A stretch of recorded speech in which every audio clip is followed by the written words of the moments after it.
બે ન્યુરોન એટલે કે નર્વ સેલ, ચેતાના કોષો, એ બંને વચ્ચેનું સંગમ એટલે કે જંકશન, એને આપણે કહીએ છીએ સિનેપ્સ. સિનેપ્સ બે પ્રકારના છે, એનાટોમિકલ અને ફિઝિયોલોજીકલ. એનાટોમિકલમાં એક્ઝોએક્ઝોનિક, એક્ઝોડેન્ડ્રાઇટિક, એક્ઝોસોમેટિક એન્ડ ડેન્ડ્રોડેન્ડ્રાઇટિક ટાઈપ્સ છે. ફિઝિયોલોજીકલમાં ઇલેક્ટ્રિકલ અને કેમિકલ, આ બે પ્રકારના સિનેપ્સ હોય છે. હવે ઇલેક્ટ્રિકલ ગેપ જંકશન વડે જોડાયેલા હોય છે, જ્યારે કેમિકલમાં પ્રીસિનેપ્ટિક મેમ્બ્રેન, સિનેપ્ટિક ક્લેફ્ટ અને પોસ્ટ સિનેપ્ટિક મેમ્બ્રેન જોવા મળે છે. પ્રીસિનેપ્ટિક મેમ્બ્રેન એટલે કે જે આગળનો ચેતાતંતુ છે, એમાં ન્યુરોટ્રાન્સમીટર હોય છે. આ ન્યુરોટ્રાન્સમીટર સિનેપ્ટિક વેઝિકલમાં ગોઠવાયેલા હોય છે, એ મેસેન્જરનું કામ કરે છે. આ મેસેન્જર બે પ્રકારના હોઈ શકે.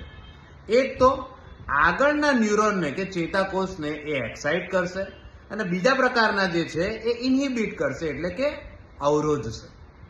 તો એક્સાઇટેટરી ન્યુરોટ્રાન્સમીટર જેમ કે એસિટાઇલ કોલાઇન, તો ધારો કે એક્સાઇટેટરી ફંક્શન કરવાનું છે, તો શું થશે કે જ્યારે ઇમ્પલ્સ આવશે ત્યારે એક્સ્ટ્રા સેલ્યુલર ફ્લુઇડમાંથી કેલ્શિયમ પ્રીસિનેપ્ટિક મેમ્બ્રેનમાં એન્ટર થશે, એસિટાઇલ કોલાઇન રિલીઝ થશે, એ સિનેપ્ટિક ક્લેફ્ટને પસાર કરીને પોસ્ટ સિનેપ્ટિક મેમ્બ્રેન પર રહેલા રિસેપ્ટર પર જોડાઈ જશે.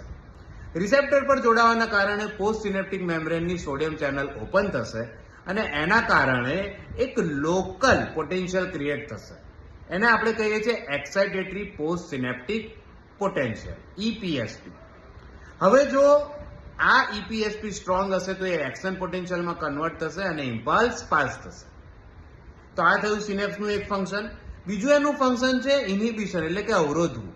તો અવરોધ કઈ રીતે થાય?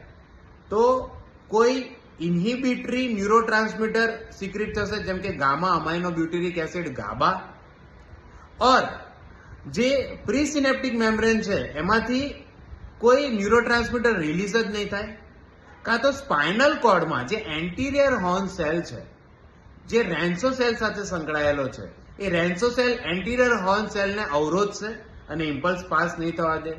સેરિબેલમમાં ફીડ ફોરવર્ડ ઇન્હિબિશન થશે, ઓર રેસિપ્રોકલ ઇનર્વેશન કે જ્યારે ફ્લેક્ઝાર મસલ સંકોચાતા હોય ત્યારે એક્સટેન્સાર અવરોધાશે. આ પ્રકારની ઘટનાઓ ઇન્હિબિટરી સિનેપ્સમાં જોવા મળે છે. સિનેપ્સની પ્રોપર્ટી છે કે એક જ વેમાં, એક જ રસ્તામાં, એક જ દિશા તરફ એ આગળ વધે છે, જેને બેલ મેજેન્ડી લો કહેવાય. સિનેપ્સ થાકી જાય છે કારણ કે ન્યુરો ટ્રાન્સમીટરની અછત હોય છે. સિનેપ્ટિક ડિલે જોવા મળે છે કારણ કે ન્યુરો ટ્રાન્સમીટરને સિક્રેટ થવા અને ફંક્શન કરવા માટે સમય લાગે છે. તો આ હતી માહિતી સિનેપ્સ વિશે.